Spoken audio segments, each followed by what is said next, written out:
नमस्कार, मैं हूं नीलू। तो ईरान के बंदरगाह पर जिस तरह से विस्फोट हुआ, बताया जा रहा है कि ये आग अब भी सुलग रही है। आज 2 दिन बीत जाने के बाद भी कहा जा रहा है कि बहुत जगह आग है जिसे बुझाने का काम किया जा रहा है। लेकिन अब विस्फोट के बाद बहुत सारे सवाल खड़े हो रहे हैं कि आखिर ये विस्फोट हुआ कैसे, कैसे ये विस्फोट हुआ, किसका हाथ है। हालांकि देखिए, ईरान कह रहा है कि इसके पीछे शायद इजराइल का हाथ है, लेकिन इजराइल की तरफ से कोई आधिकारिक बयान इस पर अब तक नहीं आया है। लेकिन बहुत सारी बातें जरूर अब छन छन कर इस पूरे मामले पर निकलकर सामने आ रही है। बातचीत करने के लिए इसी पर मयंक मेरे साथ जुड़ गए हैं। वो क्या बातें हैं, वो क्या खुलासे हैं जो अब इसके बाद छन छन कर सामने आ रही हैं। देखिए, ईरान के सांसद है, मैं सीधा टू द पॉइंट फैक्ट पे आना चाहूंगा। ईरानी सांसद हैं मोहम्मद सिराज। इनका आरोप है कि इस हमले के पीछे जो धमाका हुआ, इसके पीछे इजराइल का हाथ है, इसके पीछे मोसाद का हाथ है। उन्होंने ये कहा है कि यह विस्फोट एक साजिश के तहत कराया गया है और इसकी बड़ी वजह ये मानी जा रही है कि ये जो धमाका हुआ शाहिद रजाई पोर्ट पे, इसमें 4 अलग अलग धमाके हुए। ये बात फौरी तौर पे जो है निकल के आई है। देखिए, अगर कहीं पे हादसा होता है तो एक धमाका होता, लेकिन एक साथ 4 धमाके होने का मतलब ये इस ओर इशारा किया जा रहा है कि ये हो सकता है कि कोई बड़ी साजिश हो और साजिश के तहत ये एक हमला था। अब देखिए, ईरान की तरफ से अभी कोई आधिकारिक बयान नहीं आया है। इसकी क्या वजह है ये भी हम आपको बताएंगे। लेकिन कुल मिला के जो पहले तौर पे ये शक जताया जा रहा है कि ये हमला मोसाद की तरफ से करवाया गया है, ऐसा कुछ एक्सपर्ट्स कह रहे हैं, ऐसा ईरान के कई सांसद कह रहे हैं।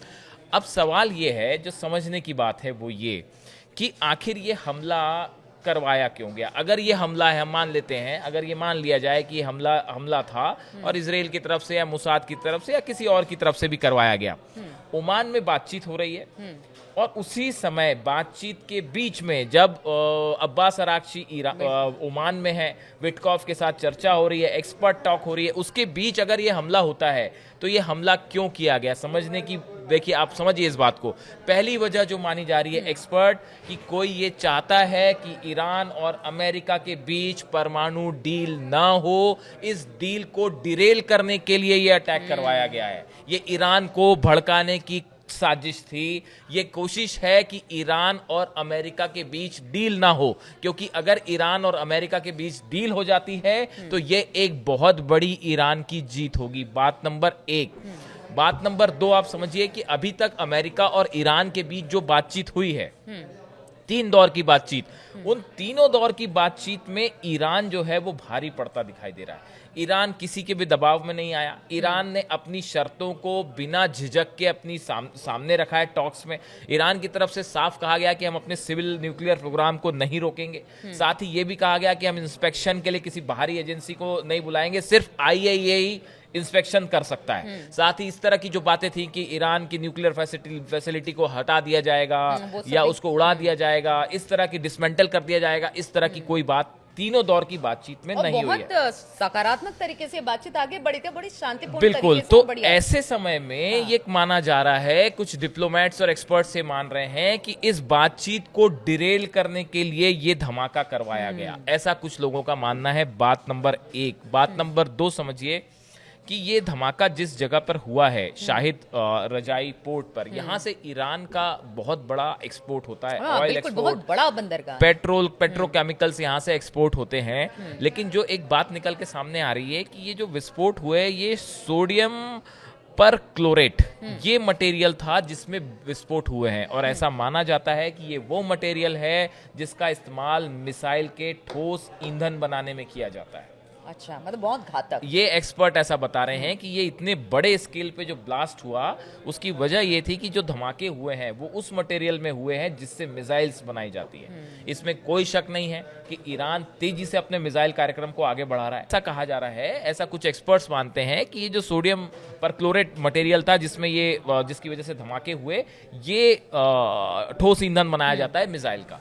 अब देखिए, जो राष्ट्रपति हैं मसूद पेजिशकियान, इन्होंने संडे को बंदर अब्बास जो शहर है, उसका जो पोर्ट है रजाई, इसको विजिट किया और इसको विजिट करने के बाद उन्होंने ये कहा कि हमें सच पता करना होगा कि आखिर इसके पीछे ये हादसा था या हमला था। देखिए, एक बात और समझिए, ईरान जो है की तरफ से अभी तक आधिकारिक रूप से इस धमाके के बारे में कोई बयान नहीं आया। इसकी वजह भी समझिए, ईरान जो है, हम शुरू से कह रहे हैं कि ईरान बेहद नपे तुले तरीके से अपनी हर कदम को उठा रहा है। देखिए, विदेश नीति और डिप्लोमेसी का तकाजा ये कहता है कि आपको किसी दुश्मन के भड़कावे में नहीं आना है। exactly. बहुत सारे एक्सपर्ट्स ये कह रहे हैं कि एक बार फिर की कार्रवाई के तौर पर से देखा जा बिल्कुल ठीक आप कह रहे हो कि ये कोशिश थी, ऐसा बड़े कई एक्सपर्ट्स कह रहे हैं कि ये ईरान को उकसाने की कोशिश थी कि ईरान जल्दबाजी में आके जो है वो कहीं पे हमला कर दे। ईरान ने ऐसा नहीं किया। हम अपने दर्शकों को बार बार बोल रहे हैं कि जिस दिन से पहले दौर की बातचीत हुई, दूसरे दौर की बातचीत हुई, तीसरे दौर की बातचीत हुई, ईरान ने जबरदस्त आक्रामक विदेश नीति का एग्जाम्पल पेश किया है। और इस धमाके के बाद भी डिप्लोमेसी का तकाजा यही कहता है कि बड़े संभल के आप बयान दीजिए।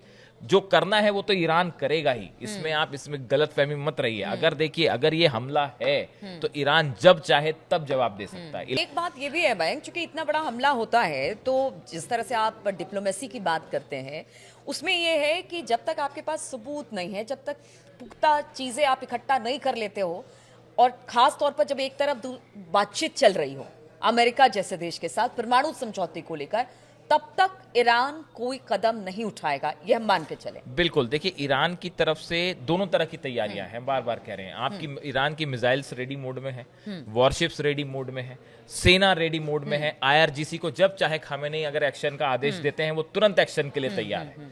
तो ये बात तो इजराइल भी अच्छे से समझता है और अमेरिका भी समझता है। पूरी दुनिया देख रही है कि ईरान ने अपनी वॉर तैयारी कर रखी है और अगर कोई भी जरूरत पड़ेगी तो ईरान तुरंत हमला करेगा, तुरंत पलटवार करेगा। लेकिन अभी तकाजा क्या कहता है? अभी तकाजा ये कहता है कि पूरी दुनिया की नजर है अमेरिका और ईरान की डील पर, जो कि अभी तक ईरान के पक्ष में जाती दिखाई दे रही है। अगर यहां कोई समझौता हो गया, बड़ा झटका जो है वो उन लोगों को होगा जो ये चाहते हैं कि भाई ईरान का न्यूक्लियर कार्यक्रम पूरी तरह से खत्म हो जाए या ईरान को न्यूक्लियर एनर्जी का राइट ही ना मिले। तो ये देखिए, एक पीसफुल, बार बार खामेनेई की तरफ से कहा गया, अब्बास अराक्ची की तरफ से कहा गया कि हमें एक पीसफुल न्यूक्लियर एनर्जी का राइट हमारे पास है और हम इसको किसी हालत में नहीं छोड़ेंगे। तो अगर अब ऐसे में अगर ईरान के अगले कदम की बात की जाए तो आगे क्या? ये एक बड़ा सवाल पूछा आपने कि अब आगे क्या। तो देखिए, अभी तक जो बातें समझ में आ रही हैं, ईरान की तरफ से जो खबरें आ रही हैं, वहां के मीडिया में जो खबरें हैं या डिप्लोमेट्स जो कह रहे हैं ईरान के, कि इस मामले का जवाब ईरान देगा जरूर, लेकिन समय भी ईरान तय करेगा और ये भी तय करेगा कि कैसे और कहां इसका जवाब देना है। देखिए, यही डिप्लोमेसी का भी तकाजा है, यही युद्ध जीतने की नीति भी यही कहती है कि आप जल्दबाजी में कुछ ना करिए। देखिए, पिछली बार भी ईरान ने जब अटैक किया था इजराइल पर, तो सोच समझ के काफी दिनों बाद, है ना, तब उसके बाद ये जवाब आया था। तो देखिए, ये इस हमले से अगर जल्दबाजी में कोई ईरान कदम उठाता है तो इसका सीधा असर उस बायलैटरल टॉक्स पे पड़ेगा जो अमेरिका के साथ हो रही हैं। तो देखिए, ये टॉक्स किसी भी तरह से डिरेल ना हो, इसका ध्यान रखते हुए ईरान हर चीज के लिए तैयार है। चाहे वो हमले की जब जरूरत पड़ेगी तो ईरान उसके लिए भी तैयार है, और जहां डिप्लोमेसी की जरूरत है तो वो ईरान कर ही रहा है। तो इसलिए इस मामले में थोड़ा सा वक्त देने की जरूरत है। बिल्कुल, तो थोड़ा वक्त ईरान भी ले रहा है। जिस तरह से उसके बंदरगाह पर, सबसे बड़े बंदरगाह पर जिस तरह से विस्फोट किया गया, एक नहीं 4 जगह पर, उसका जवाब ईरान दे सकता था। लेकिन चूंकि इस वक्त बातचीत चल रही है परमाणु समझौते को लेकर, इसलिए ईरान नहीं चाहता कि ये बातचीत डिरेल हो, ये बातचीत आगे बढ़े, सकारात्मक तरीके से बढ़े। इसलिए फूंक कर ईरान इस पूरे मामले पर कदम रख रहा है। अब आगे किस तरह की स्ट्रेटेजी के साथ ईरान बढ़ेगा, समझौता जो इस वक्त बातचीत या समझौता हो रही है वो किस तरफ आगे जाएगी, इस पर लगातार हमारी नजर बनी रहेगी। आप बने रहिए हमारे साथ।